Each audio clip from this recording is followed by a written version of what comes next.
오늘 주일 하나님의 은혜 안에서 하나님을 예배하며 하나님의 자녀로 하나님이 주시는 위로와 사랑을 맛보셨나요? 고단했던 하루 자지금 잠자리 들기 전 먼저 조용히 하나님과 교제하는 정식기도를 드리십시다. 여러분은 행복하세요? 만약 행복이 100점 만점이라면 가장 슬플 때, 우울할 때, 죽고 싶을 때 0점이고요. 가장 행복할 때, 막 천국 같을 때, 그걸 100점이라면 여러분은 지금 몇 점입니까? 물론 그 점수는 그때그때마다 조금 더 다르게 표현되어질 수 있을 것입니다. 그러면 어떻게 우리 인생과 삶에 행복을 가득 채울 수 있을까요? 미국의 한 교수가 자신이 어떻게 행복을 찾아가게 됐는지 설명합니다. 지식에서 행복을 찾으려고 했던 때가 있었는데 그것은 환멸이었다는 거예요. 여행에서 행복을 찾으려고 했을 때 얻은 것은 피로였답니다. 돈에서 행복을 찾다가 얻게 된 것이 있는데 그것은 싸움이었답니다. 글쓰기에서 행복을 찾다가 얻게 된 것이 있는데 피폐함이었답니다.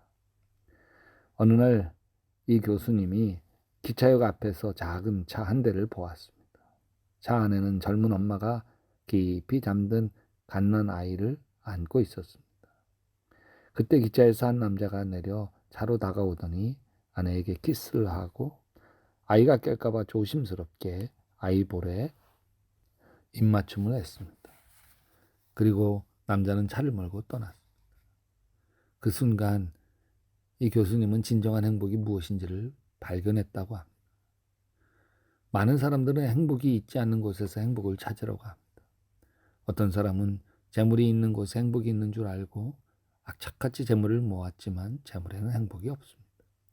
재물에서 얻는 것은 행복이 아니라 쾌락일 뿐이죠. 복권이 당첨되고 엄청난 돈을 갖게 된 사람 중에 많은 수가 폐인이 되어 불행해졌다는 기사를 읽어보지 않으셨나요? 또 어떤 사람은 지위로 행복을 얻으려고 하지만 그가 지위로 차지한 건 한때의 영화죠.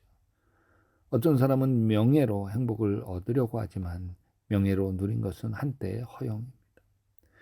어떤 사람은 행복이 육체의 건강이나 외모에서 오는 줄 알고 외모와 건강에 온 힘을 다 기울여 만들어내지만 거기에도 역시 행복이 없습니다. 이 사람들은 모두 행복이 없는 곳에서 행복을 찾으려 했던 것이죠. 근데 예수님은 마태복음 5장에서 참 행복이 어디 있는지 8가지나 알려주고 있습니다. 팔복 이야기이죠. 심령이 가난한 자는 복이 있나니 천국이 저희 것이며 너도 나도 부자가 되어야 행복한 줄 알고 난리인데 예수님 정반대로 말씀하셨습니다.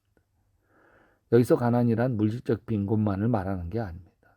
물질이 없어 궁핍하면서도 물질에 얽매여 물질을 갖고 싶어 안달이 난 사람은 예수님이 말씀하시는 가난한 사람이 아니죠.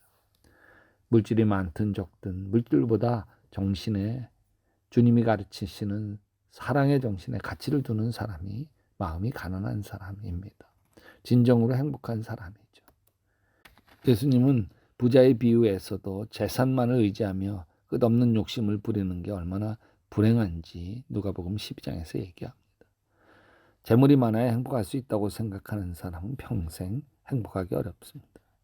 왜냐하면 이 세상의 그 어떤 사람도 자신이 만족할 만큼 넉넉한 재물을 가질 수 없기 때문입니다. 재물이 많아야 행복할 수 있다고 생각하는 사람들에게 예수님은 가진 것 없어도 행복할 수 있다고, 아니 가난해야 행복하다고 말씀하십니다. 아무리 재물이 부족하고 가난하더라도 하나님을 삶의 중심에 모시고 산 사람은 행복하게 살아갑니다. 아무리 어려운 처지에서도 하나님과 함께 한다면 행복할 수 있죠. 초막이나 궁궐이나 내주에 숨으신 곳이 그와 어디나 하늘나라이기 때문입니다. 런던 타임즈에서 행복한 사람을 조사했는데 상위에 뽑힌 네 부류의 사람은 뜻밖의 소박한 서민이었습니다. 제일 행복한 사람은 바닷가에서 멋진 모래성을 완성한 어린이이고, 둘째가 아기를 목욕시킨 후 맑은 눈동자를 바라보는 어머니, 셋째가 멋진 공예품을 완성하고 손을 터는 예술가, 넷째는 죽어가는 생명을 수술로 살려낸 의사였답니다. 사랑의 주님, 우리가 행복을 예수 안에서 찾게 하여 주시옵소서. 주님과 동행하는 삶 한가운데 기도할 때, 말씀을 볼 때, 찬양할 때, 예배할 때 하나님과 동행하는 삶 속에서 행복을 찾아가게 도와 주시옵소서. 예수님의 이름으로 기도합니다. 여러분도 계속 기도하시다 예수님 품에서 예수님 꿈꾸시기 바랍니다.